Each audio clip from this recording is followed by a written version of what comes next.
இல்ல நீங்க ஒரு அழகான வார்த்தையை கொடுத்தீங்க கடந்த முறை அது பேசும்போது. அவர் வந்து தேவனுக்குள்ள பயபக்தி உள்ளவனா இருப்பாங்க, பரிசுத்த ஆவி உடையவனா இருப்பாங்க, பணமாசை இல்லாத இருப்பாங்க. அதெல்லாம் நம்ம அந்த கேட்டகரி ஓகே. ஆனா இது ஒண்ணு, இப்ப நான் வந்து சர்ச்சுக்கு வரேன், ஆண்டவர் என்கிட்ட அந்த ஊழியர் மூலமா பேசுறாருன்னா இது பேசுவாரு. கண்டிப்பா இதையும் பேசினாருன்னா கண்டிப்பா நீ ப்ரொசீட் பண்ணு. ஆனா அதை விட்டுட்டு நீங்க வந்து இல்ல இன்னொன்னு பார்க்கலாம், அதை பார்க்கலாம், இதை பார்க்கலாம்னா அது வந்து கண்டிப்பா அது வந்து காம்ப்ளிகேட்டட் தான் போகும். ரொம்ப விசாரிக்க மாட்டீங்க. ஓகே சரியா? அது வந்து இன்னொன்னு வந்து தேவ சித்தம் அப்படின்னு வரும்பொழுது இட் வில் இம்மிடியேட்டா முடியும். அது டக்குன்னு முடியும். சில டைம் அதை நீ பார்த்துக்கலாம்.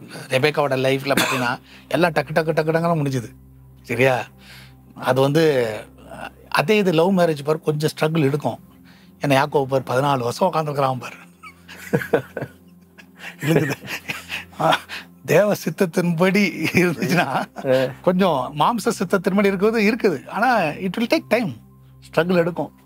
ஆனா இது வந்து அப்படி கிடையாது. இது வந்து டக்குன்னு நடக்கும். இதெல்லாம் ஒரு தடைகள் இல்லாம எல்லாமே ஸ்மூத்தா நடக்கும். இன்னொன்னு வந்து ஃபார் எக்ஸாம்பிள் ஆண்டவர் வந்து ஒரு வேளை எல்லாமே ஃபிக்ஸ் பண்ணிட்டீங்க, எல்லாம் பண்ணிட்டீங்கன்னா அதுக்கு முன்னாடி ஏதாவது ஒரு கர்த்தருடைய பிள்ளைகளுக்கு தடை ஏதாவது ஒரு விதத்துல காட்டுவார்ப்பா. எப்படியாவது உணர்த்துவார். யார் மூலமா உணர்த்துவார்? ஏதாவது ஒரு அது வந்து உங்களுக்கு வந்து ஒரு ஆண்டருடைய திட்டம், ஆண்டருடைய சித்தம்னா உனக்கு ஒரு கலக்கம் அங்க இருக்காது. ஸ்டார்ட் டு எண்ட் வந்து you will feel the peace. Day 1ல இருந்து நீ பார்த்துல அந்த டே அந்த வந்து நீ வந்து சமாதானத்தை நீ பார்த்துக்கிட்டே இருக்கலாம். இப்போ நீ ஜோம் பண்ணும் பொழுது உனக்கு ஒரு சமாதானம். அது வந்து கிளியரான சைன். இது எல்லாமே நான் சொல்றது எல்லாருக்கும் எதுக்குன்னா ரெகுலரா நீ ஆண்டர்கிட்ட நெருங்கி இருந்தவங்களுக்கு தான் நான் சொல்றேன். ஸோ அம்மா வந்துட்டு போறவங்கலாம் தேவசத்தெல்லாம் தெரியாது. ஆனா ரெகுலரா ஆண்டரோடு இருக்கிறவங்களுக்கு அந்த சமாதானத்தை நீ உணர்ந்துகிட்டே இருப்ப. சமாதானம் வந்து ரொம்ப ரொம்ப கிளியர் சைன். அது தேவசத்துக்கு அந்த சமாதானம் மட்டும் இல்லைன்னு வச்சுக்கோங்களேன், நீ வந்து காம்ப்ரமைஸ் பண்ணிக்காதீங்க.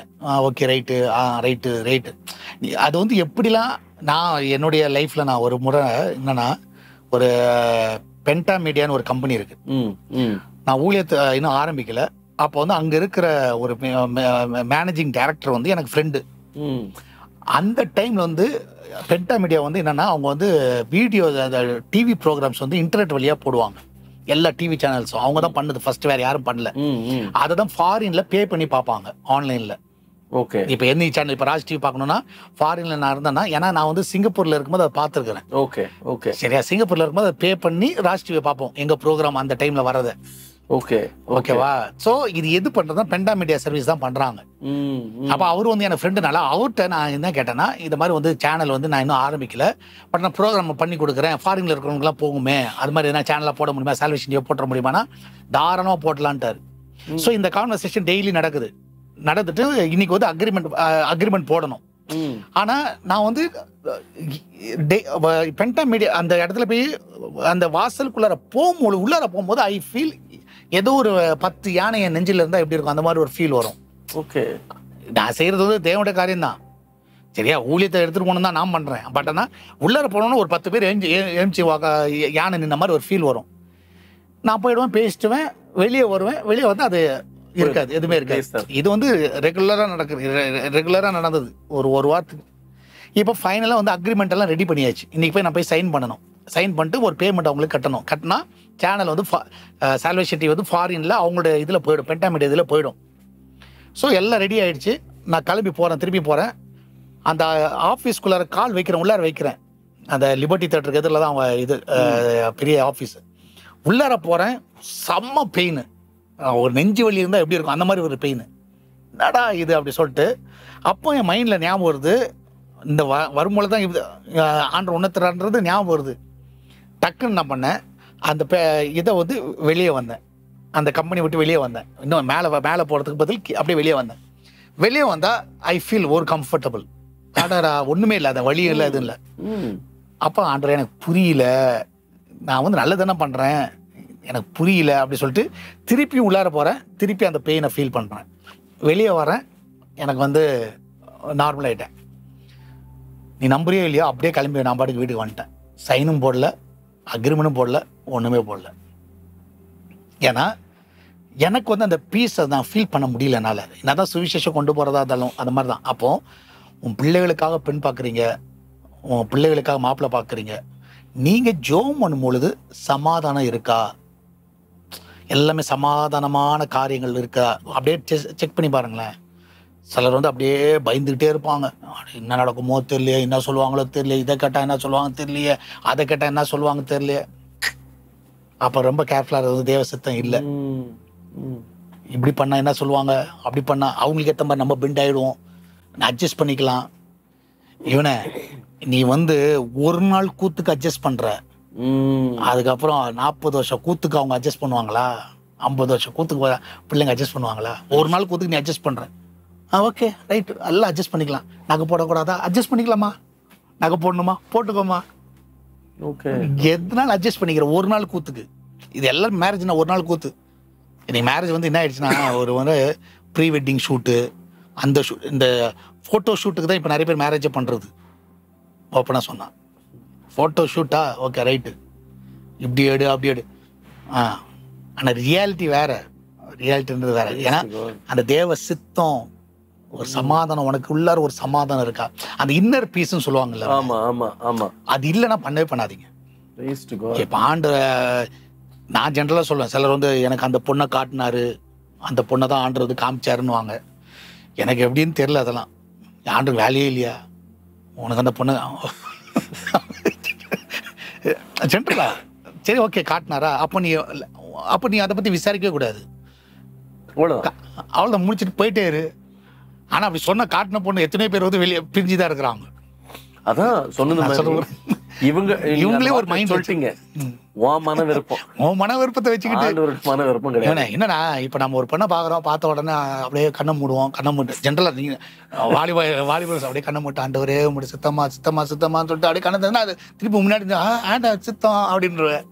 அப்புறம் நம்ம ஒரு கணக்கு வைப்போம், ஆண்டவரே இன்னைக்கு ஒரு வெள்ளை ட்ரெஸ் போட்டு வந்தா நல்லா இருக்கும், அது சண்டே வெள்ளை போட்டு வரும், அது வெள்ளை போட்டு வந்துச்சு, அவள் தான் முடிஞ்சிச்சு. இப்போ இந்த உலகத்தார் பண்ணுவாங்க இல்லையா, எதனா ஒரு காரியத்தை பேசினுக்குவாங்க, பெல் அடிக்கும் கடிகாரத்துல, டிங் சத்தியம் அப்படின்னு. அதான் அது அந்த மாதிரி ஒரு கற்பனை. இன்னொன்னு வந்து இன்னைக்கு இருக்க டெக்னாலஜில என்னன்னா, இன்னைக்கு அது ஒண்ணு மெயின் மேட்டர் என்னன்னா, இப்ப ஃபார் எக்ஸாம்பிள் வந்து ஏஐ எல்லாம் வந்துருச்சு இல்ல, இதெல்லாம் வந்த உடனே என்ன ஆயிடுச்சுன்னா, உன் மைண்டை வந்து ரீட் பண்றச்சு. ஆமாண்ணா, நான் வந்து வேணா ப்ராக்டிக்கல் இன்னைக்கு காலையில கூட பிரதர்ஸ் ஃபெலோஷிப்ல நான் சொன்னேன். இப்போ எக்ஸாம்பிள் வந்து நீ வந்து இன்னைக்கு வந்து உங்க வீட்டில் உட்காந்து உங்க ஒய்ஃப்ட்ட வந்து இன்னைக்கு வந்து சிக்கன் பிரியாணி பண்ணலாம், சிக்கன் சாப்பிடணும் போல இருக்குது, பிரியாணி சாப்பிடணும் போல இருக்குன்னு சும்மா பேசு. நீ வந்து பேசிட்டு நீ வந்து ஃபோன் எடுத்துக்கோ, ஃபோனை பக்கத்தில் வச்சு பேசிட்டே இரு. பேசி முடிச்சுட்டு நீ யூடியூப்பை வந்து ஸ்க்ரால் பண்ணி பாரு, கரெக்டாக பிரியாணி வரும். ஆமாண்ணா, ஜப்பார் பை பிரியாணி. சரியா? ஏன்னா உன் நினைவு வந்து உனக்கு தெரிஞ்ச வழியாக ஃபோனுக்கு தெரிஞ்சிச்சு. இப்போ என்னன்னா இன்னைக்கு இருக்கிற பசங்க வந்து இப்போ என்னன்னா, ஆண்டவரே ஒரு பொண்ணு பார்க்கணும், பேசுங்கன்னா கரெக்டாக நீ யூடியூப்ல பார்க்கும்போது உன் வேண்டுதல் கேட்கப்பட்டது, அவ்வளோதான் முடிஞ்சிச்சு. உன் மைண்ட் அது ரீட் பண்ணிருச்சு, உனக்கு தெரியல. அது சாத்தான் எப்படின்னா பண்ணுவான்ல. ஸோ இதை பார்த்தோன்னே ஆண்டவர் வந்து வசனத்தின் மூலமா பேசிட்டாரு என்கிட்ட, அதெல்லாம் வந்து எடுத்துக்காத. நீ வந்து இன்னர் இது பீஸ் இருக்கா சமூகத்துல நாம் போய் காத்திருந்து நீ உட்காந்து ஜோம் பண்ற, எவ்வளவு நாள் ஜோம் நம்மோடு நேரடியா. எனக்கு ஒருத்தர் சொன்னார்னா ஆஃபீஸ்ல, ஒரு ஆண்டவருடைய பிள்ளை, அவர் வந்து நீங்க சொன்ன வார்த்தை தான் சொன்னார். நான் பேசிட்டு இருக்கும்போது, ஆண்டவர் 2 விதத்துல பேசணும்னா நீங்க அக்செப்ட் பண்ணிக்கணும். ஒருத்தருக்கு அட்வைஸ் பண்ணிட்டு இருந்தாரு, நான் கூட இருந்தேன். ஒண்ணு ஊழியக்காரன் மூலியமா பேசுவார், நன்மையான ஊழியக்காரன் மூலமா பேசுவார், அல்லது வாங்கிட்டே பேசுவார். நீ எவ்வளவு பெரிய பாவியா இருந்தாலும் கர்த்தர் உங்ககிட்ட பேசுவார் நேரடியா. உன் வாழ்க்கை குறிச்சு அவருக்கு ஒரு திட்டம் இருந்தா உங்ககிட்ட பேசுவார். இந்த 2 காரியத்துக்கு நீங்க ஒப்பு கொடுங்க. இவனே ஒரு லைஃபுக்காக நீ எவ்வளவு நாள் ஜோம் பண்ண, எவ்வளவு நேரம் உபவாசம் இருந்திருக்கிற, எவ்வளவு நேரம் கர்த்தரோட சமூகத்துல அழுது இருக்கிற. இது ஒரு பெரிய இது வந்து ஒரு பெரிய லைஃப் டைம் இது விஷயம். இதுக்கு எவ்வளவு ஆஸ் எ பேரண்ட் நீ எவ்வளவு நேரம் கதறி இருக்கிற. எல்லாம் சொல்லுவாங்கன்னா டெய்லி ஜோம் பண்ணணும், எவ்வளவு அதெல்லாம் வந்து ஆஸ் எ பேரண்ட் நீ சொல்ல தெரியணும், இது தேவ சித்தம். அதுதான் அந்த கன்ஃபர்மேஷன் தான் நீங்க எவ்வளவு வருஷமா ஜோம் பண்ணி இருக்கிறீங்கன்றதுக்கு உத்தரவு. ஆபிரகாம் வந்து ஒரு கன்ஃபர்மேஷன் வந்து எலியேசர் கூட்டு வரதா தேவ சித்தம் முடிவு பண்ணிட்டான். எலியேசர் கூட்டு வரது தேவ சித்தம், அவ்வளவுதான். அவன் எலியேசர் கூட்டு வந்த பிறகு இதேண்டா கூட்டு வந்தான்னு கேட்கல. சரியா? ஈசா வந்து ஏன் நான் எதிர்பார்த்து வேற இப்படி கூட்டு வந்துட்டீங்க கேட்கல. அதான் தேவசித்தம். தேவசித்தம். சரியா? ஏன்னா அதுக்காக அவங்க ப்ரிப்பேர் பண்ணியிருக்கிறாங்க, சும்மாலாம் கிடையாது. Praise to God. அப்போ நம்ம வந்து ஆக்சுவலி நம்ம வந்து தேவசித்தம் அப்படின்னு சொன்ன மாதிரி நீ ஊழியக்கார்ட்ட கேளு, அது ஸ்டார்ட் பண்றதுக்கு முன்னாடி கேளு, யோசிக்கிறதுக்கு முன்னாடி கேளு, அந்த தாட் வரதுக்கு முன்னாடி, தாட் ப்ராசஸ் வரதுக்கு முன்னாடி கேளு, பண்ணலாமா வேண்டாமா. அப்போ அவங்க வந்து சிலர் சொல்லுவாங்க, சார் ஜோமணி சொல்றேன்னு சொன்னா கொஞ்சம் காத்துரு பாஸ்டர், உடனே சொல்லணுமா பாஸ்டர், இன்னைக்கு ஆமா நாளைக்கே எனக்கு கல்யாணம் பண்ணி இது பண்ண போறேன், அதுவும் ஒரு ப்ரெஷர் போடுவாங்க. அந்த ப்ரெஷர் என்னைக்கு அந்த ப்ரெஷர்லாம் போட விடாதீங்க. ஆமா, ப்ரெஷர் வந்து என்றைக்குமே விடாதீங்க, இம்மிடியேட்டாக பண்ணும். ஏன்னா பிள்ளைக்கு ஏஜ் ஆயிடுச்சு, பையனுக்கு ஏஜ் ஆயிடுச்சு, அடுத்த மாதம் வந்து அவனுக்கு அவள் தான் பர்த்டே வந்துடும், அதுக்கு முன்னாடி பண்ணிடணும். அதெல்லாம் வந்து அதை பற்றிலாம் யோசிக்காத. என்னுடைய நீங்க சொல்ல எனக்கு ஞாபகம் வருதுன்னா, இன்னும் ஒரு வாரம் விட்டா பையனுக்கு 32 ஆயிடுது, 33 ஆயிடுது. ஆனாவது என்ன இருக்குது, கர்த்தர் நினைச்சா எப்ப வேணாலும் கல்யாணம் பண்ணுவாரு. அதனால என்னுடைய கான்செப்ட் அதான். ஸோ நீ வந்து அதாவது பேசிக்கு ஓகே ஊழியர்கிட்ட போய் சொல்லுவோம், சரியா? சொல்ல வரும் பொழுது உள்ளதை உள்ளபடி சொல்லு. ஆமா, சரியா? that is fact. இதெல்லாம் வந்து பாஸ்டர் சொல்ல வேணாம், அவர் வேணான்றவர், அதனால இதை மட்டும் சொல்லுன்னு சொல்லிட்டு அப்படி சொல்லாத. உள்ள பாஸ்டர் இது மாதிரி குடும்பம், இந்த மாதிரி பையன், இந்த மாதிரி பொண்ணு, என்ன பண்ணலாம் சொல்லுங்க அப்படின்னா அவர் வந்து ஓகே ப்ரொசீட் பண்ணுங்க அப்படின்னா ப்ரொசீட் பண்ணு. இல்லை வேணான்ட்டாரா, ஓகே வேண்டாம், அந்த அது ஏத்துக்கிற அந்த மனப்பாகம் இருக்கணும். ஒரு டாக்டர் கிட்ட போய் நம்ம சொல்லும் போதுன்னா, நம்ம சரீரத்துல இருக்கிற எல்லா பிரச்சனையும் சொன்னாதான் அதுக்கு ஒரு மருந்து கொடுக்க முடியும். நீ கொஞ்சம் இதெல்லாம் மறைச்சு வச்சுன்னு சொன்னா கொடுக்குற மருந்து ஒர்க் ஆகாது. அது மாதிரிதான் தேவனுடைய ஊழியக்காரங்கிட்ட சொல்லும் போது நீங்க தேவனுக்கு உண்மையா சொல்லணும். நான் ஒரு காமெடி ஒண்ணு படிச்சேங்க. இந்த உலகத்துல வந்து ஆண்டவர்கிட்டயும் டாக்டர்கிட்டயும் பிரச்சனை பண்ணிடாதீங்க. ஆண்டவருக்கு உங்க மேல வருத்தம் வந்துருச்சுன்னா டாக்டர் கிட்ட அனுப்பிடுவாரு, டாக்டருக்கு உங்க மேல வருத்தம் வந்தா கடவுள் கிட்ட அனுப்பிச்சிருவாருன்ற மாதிரி. நல்ல ஜோக்குவாரு. ஊழியக்காரர்கிட்ட போய் பேசும்போது கர்த்தருடைய காரியத்தை நம்ம தெளிவா பேசும்போது அதற்கேற்ப அவங்களும் நமக்காக ஜெபம் பண்ணுவாங்க, கர்த்தர் நம்மோடு கூட பேசுவாங்க. என் அருமையான சகோதர சகோதரிகளே, நிச்சயமா யாரெல்லாம் கல்யாணத்துக்காக ஒப்பு கொடுத்திருக்கிறீங்களோ, திருமணத்துக்காக எதிர்பார்த்துட்டு இருக்கிறீங்களோ, இன்னைக்கு இந்த வார்த்தை உங்களை தொட்டு இருக்கும்னு நான் நினைக்கிறேன். தேவனுடைய சித்தத்தை போல அதை ஏற்றுக்கணும். எப்படி? தேவனுடைய சமூகத்துல காத்திருந்து பெற்றுக்கொள்ளணும். நீங்களா ஒரு கற்பனை பண்ணி இது தேவனுடைய சித்தமா இருக்குதுன்னு தொடர்ந்து அது நிமித்தமா பாடுகள் வந்துச்சுன்னா அப்பவே நீங்க அறிஞ்சுக்கணும் இது தேவனுடைய சித்தம் இல்லை என்று. இன்னைக்கு ஒருவேளை குழப்பத்துல இருக்கிறீங்களா, இன்னைக்கு தொடங்குங்க, ஜெபிக்க தொடங்குங்க, ஆண்டவருடைய சமூகத்துல காத்துருங்க. அண்ணன் சொன்னது போல கர்த்தர் நிச்சயமா உங்களோடு கூட பேசுவார். ஊழியக்காரிடத்துல பேசும் பொழுது தெளிவாய் உள்ளதை உள்ளபடி பேசும் பொழுது அவர்கள் உங்களுக்காக ஜெபித்து காரியங்களை நடப்பிக்க உதவி செய்வார்கள். ஆனா இன்னைக்கு இன்னும் அந்த வாலிப பிள்ளைகளின் கேள்விகளின் தொடர்ச்சியாக அநேக வாலிப பிள்ளைகள் என்னை சந்தித்து பேசும்போது கேட்கிற கேள்விகளை அன்போடு கூட சொல்றாங்க, அண்ணா இது எப்படி ஹேண்டில் பண்ணலாம். சில பேர் அண்ணா இந்த கேள்வியை அண்ணா கிட்ட கேட்கணும் அப்படின்னு சொல்லி உரிமையோடு அன்போடு கூட சில கேள்விகளை கேட்டு இருக்கிறாங்கன்னா இதுல சில பெற்றோர்களும் அடங்கி இருக்கிறாங்க. இன்றைக்கு அநேக வாலிப பிள்ளைகளை பெரும்பாலும் உலகம் முழுவதுமாவே வெவ்வேறு வயசுல இருக்கிறவங்களை கூட இது ஆக்கிரமிச்சிருக்குது. ஆனா பெரும்பாலும் வாலிப பிள்ளைகளை அடிமைத்தனத்துக்குள்ள வைத்திருக்கிறது என்றால் அது வேற ஒண்ணும் இல்லை, மொபைல் போன் என்று சொல்லலாம்.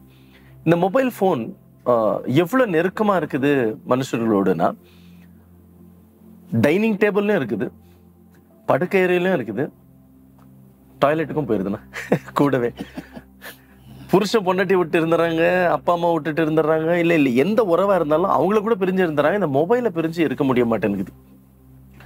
இது ஒரு அது மேல பிரியன்றதை விட மனுஷனை அது ஒரு அடிமைத்தனத்துக்குள்ள வச்சிருக்குதுண்ணா.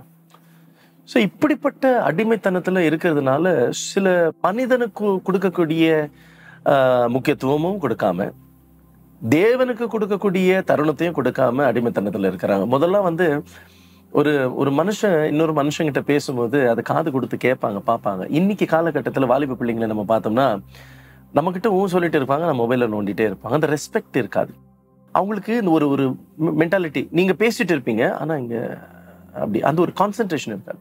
முதல்ல வந்து கொஞ்சம் நேரம் கிடைச்சா பைபிள் படிக்கணும்னு தோணுன அதே வாலிப பிள்ளைகளுக்கு நீங்க நேரம் கிடைச்சா இன்ஸ்டாகிராம் பார்க்கலாம், ஃபேஸ்புக் பார்க்கலாம், அல்லது வேற எதனா பார்க்கலாம், யூடியூப் பார்க்கலாம்னு சொல்லி இன்னைக்கு அதுக்கு அடிமைத்தனப்பட்டு இருக்கிறாங்கன்னா இது ஒரு பெரிய அடிக்ஷனா இருக்குது. இந்த அடிக்ஷன்ல இருந்து வெளியில வர்றது ரொம்ப மிகவும் கடினமான சூழ்நிலை இருக்குது.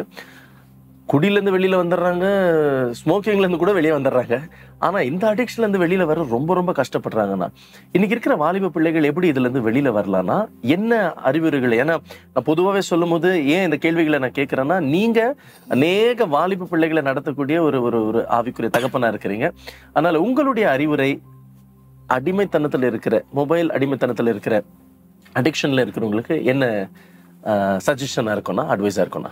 இவனை முன்னாடி வந்து ஆக்சுவலி வந்து ஒரு காலகட்டத்தில் வந்து மொபைல் வந்து எதுக்கு வந்து நம்ம வந்து பயன்படுத்த ஆரம்பிச்சணும்.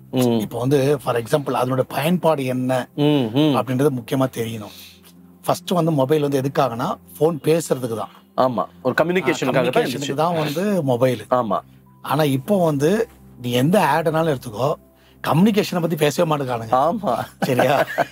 இதுல இத்தனை பிக்சல் இருக்குது கேமரா. சரியா? இதை வந்து கேமரா மாத்திட்டாங்க ஓப்பனா சொன்னா. இதுல ரீல்ஸ் எடுக்கலாம், போட்டோ எடுக்கலாம், வெட்டிங் எடுக்கலாம், அந்த வீடியோ பார்க்கலாம், அந்த மாதிரி போயிடுச்சு. அதான் இதோடைய நோக்கமே மாறிடுச்சு ஓப்பனா சொன்னா. ஆமா. ஸோ இது வந்து நம்ம யாரையும் குறை சொல்ல முடியாது. ஆனா நம்ம வந்து ஒரு மொபைல் நம்ம வந்து வச்சிருக்கிறோம். சரியா? என்ன பர்பஸ்க்காக நம்மளுக்கு தேவை? இது வந்து ரெண்டுத்துக்கும் யூஸ் பண்ணலாம். நல்லதுக்கு யூஸ் பண்ணலாம், கெட்டதுக்கு யூஸ் பண்ணலாம். இது ஒன்றும் பெரிய விஷயமே கிடையாது. ஆனா நம்மளுக்கு ஒரு செல்ஃப் கண்ட்ரோல் இருக்கணும். நம்மளுக்குன்னு ஒரு சுய கட்டுப்பாடு இருக்கணும். அது வந்து கண்டிப்பா இருக்கணும். எஸ். ஸோ அப்படி இருக்கணும்னா எனக்கு தெரிஞ்சு பரிசுத்த ஆவியானவருடைய உதவி கண்டிப்பா தேவை. கண்டிப்பா இதுக்கு வந்து ஏன்னா நீ சொன்ன மாதிரி இப்போ குடியிலேருந்து வெளியே வந்துடுறாங்க, எதுல வெளியே வராங்க. ஆனா இதுல இருந்து வெளியே வரதுக்கு பரிசுத்த ஆவியானவரோட உதவி தேவை நம்ம. ஏன்னா அது அவர் தான் வந்து பாவத்தை குறித்து கண்டித்து உணர்த்துகிற தேவன். இப்ப நான் வந்து என்ன சொல்றேன்னா, இது வந்து மொபைல் பாக்குறது பாவம்னு நான் சொல்லல. எதை பாக்குறியோ ஓகே, அது ரொம்ப முக்கியம். சரியா? இப்ப நீ சொன்ன மாதிரி இப்போ உனக்கு தேவனோடு நேரத்தை இது வந்து பிரிக்குதுன்னா இது தேவையே கிடையாது. கண்டிப்பா. சரி, அது எதுவா இருக்கட்டும். இப்ப நான் என்ன சொல்றேன்னா, இப்ப மொபைல் வந்து ஒருத்தர் வந்து சிலர் வந்து அடிக்ஷன் பல மணி நேரம் பேசிக்கிட்டே இருப்பாங்க போன்ல. அது வந்து அவங்களுக்கு ஒரு பெரும் 5 மணி நேரம் போன்ல பேசணும். சரி, 5 மணி நேரம் பேசுனீங்க, தேவனுக்கும் உனக்கும் அதுல எதுவும் கனெக்ஷன் இருக்கா? இல்லைன்னா அது 5 மணி நேரம் வேஸ்ட் தான். நான் என்ன சொல்ற புரியுதா? ஸோ நம்ம தான் வந்து அனலைஸ் பண்ணணும். நம்ம வந்து அனலைஸ் பண்ணணும். இப்போ பிள்ளைகளுக்கு வந்து முன்னாடிலாம் வந்து ஃபார் எக்ஸாம்பிள் இப்போ நிறைய பேரண்ட்ஸ் பண்ற மிஸ்டேக் என்னன்னா, பிள்ளைங்க வந்து கொஞ்சம் அழுதாங்கன்னு வச்சுக்கோங்க, ஏதாவது அழுதாங்கன்னா டக்குன்னு மொபைலை கையில கொடுத்துட்டு பாரு விளையாடு அப்படின்னு சொல்லி போயிடுறாங்க. இப்ப என்ன ப்ராப்ளம் ஆகுதுன்னா, இவன் என்ன பாக்குறான்னு தெரியாது, பிளஸ் என்ன விளையாடுறாங்க தெரியாது. நம்ம தான் அடிக்ட் பண்றோம் பிள்ளைகளை. ஆமா, சரியா சாப்பிடலன்னா மொபைலை கையில கொடுத்துட்டு அதை பார்த்துட்டே இருக்கும்போது ஊட்டி விட்டுருது. அது ஏதாவது ஒன்று பார்த்துட்டு இருக்கோம், ஏதாவது ஒரு கார்ட்டூனை பார்த்துட்டு இருக்கோம். இன்னைக்கு கார்ட்டூனே வந்து உட்காந்து பாத்தீங்கன்னா நிறைய கேரக்டர் வந்து ஹஸ்பண்ட் ஆஃப் கேரக்டர் உள்ளார போயிட்டு இருக்கு. அவனுக்கு என்னன்னு தெரியாது அவனுக்கு. சரியா? அம்மாவை கிண்டல் பண்ணிட்டோம், அப்பாவை கிண்டல், கார்ட்டூன் கேரக்டர். இந்த சில கேரக்டர்லாம் நீ பாத்தீங்கன்னா அம்மாவும் அப்பா கிண்டல் பண்ணுவான். அந்த சின்ன அது நல்ல கேரக்டர். அது வந்து சின்ன வயசுல வந்தா என்ன கொடுத்துட்டோம்னா, பிள்ளைகளுக்கு மொபைலை கையில கொடுத்து அம்மாவை கிண்டல் பண்ணு, அப்பாவை கிண்டல் பண்ணி, எல்லாரும் கிண்டல் பண்ணுன்னு கொடுத்துட்டோம். இப்போ ஃபியூச்சர்ல வந்தானா என்ன பண்ணுவான்? அவனை கிண்டல் பண்ணுவான், எரிஞ்சு விழுவான். என்ன மம்மி அறிவு கிட்ட அவன் பேசுறது நம்மளுக்கு சிரிப்பு. இன்னைக்கு சிரிப்பா இருக்கும் உனக்கு, இன்னைக்கு எல்லாம் நீ விதை போட்டுட்டு இருக்க, நல்ல விதை போட்டு அது பின்னாடி ஒரு நாள் வரும். சின்சான் மாதிரி பிள்ளை ஒரு நாள் நிற்பான், நின்றுட்டு அவமானப்படுத்திட்டு கிடப்பான். ஸோ அப்போ தொடங்குது. நம்ம வந்து என்ன பர்பஸ்க்காக பிள்ளைகளுக்கு நம்ம கொடுக்குறோம்? அந்த வயசுக்கு மொபைல் தேவையா? இதை வந்து பேரண்ட்ஸ் வந்து கண்டிப்பா யோசிக்கணும். இன்னைக்கு வந்து கொரோனா வந்த உடனே எல்லாருமே வந்து படிப்புக்கு அப்படின்னு சொல்லி ஒரு லாஜிக்ல உள்ள கொண்டு வந்துட்டாங்க, எல்லாமே கொண்டு வந்துட்டாங்க. ஸோ நான் ஜென்ரலா பார்ப்பேன் இவனை, இது வந்து ஃபுல் அண்ட் ஃபுல்லு வந்து இது வந்து நம்ம கடைசி நாட்கள்ல நம்ம போயிட்டு இருக்கிறோம்ல, அதுக்கு வந்து பயங்கரமான ஒரு விஷயம். ஏன்னா வசனத்துல நீ பாத்தீங்கன்னா, நீ வந்து பிரசங்கி புஸ்தகத்துல எக்லாஸ்டிக்ஸ்ல நீ பாத்தீங்கன்னா நல்ல ஒரு வசனம் இருக்கும் 11வது அதிகாரத்துல. ஸோ எனக்கு ரொம்ப அடிக்கடியா ரொம்ப யோசிக்க வேண்டிய வசனம் அதெல்லாம். ஏன்னா நிறைய பேர் அதை யோசிக்க மாட்டோம். சரியா? ஆனா அதில் வந்து ஒரு முக்கியமான ஒரு வேர்டு இருக்கும். ஸோ பிரசங்கி 11ல் நீ பார்த்தீங்கன்னா எக்லாஸ்டிக் சாப்டர் 11ல் verse 9 நீ பாரு. verse 9ல், வாலிபனே உன் இளமையிலே சந்தோஷப்படு, உன் வாலிப நாட்கள் உன் இருதயம் உன்னை பூரிப்பாக்கட்டும். சரியா? உன் நெஞ்சின் வழிகளிலும் உன் கண்ணின் காட்சிகளிலும் நட. உன் கண்ணின் காட்சிகள் நடனா இது கண்ணால வர்ற காரியம், இது எல்லாமே கண்ணு.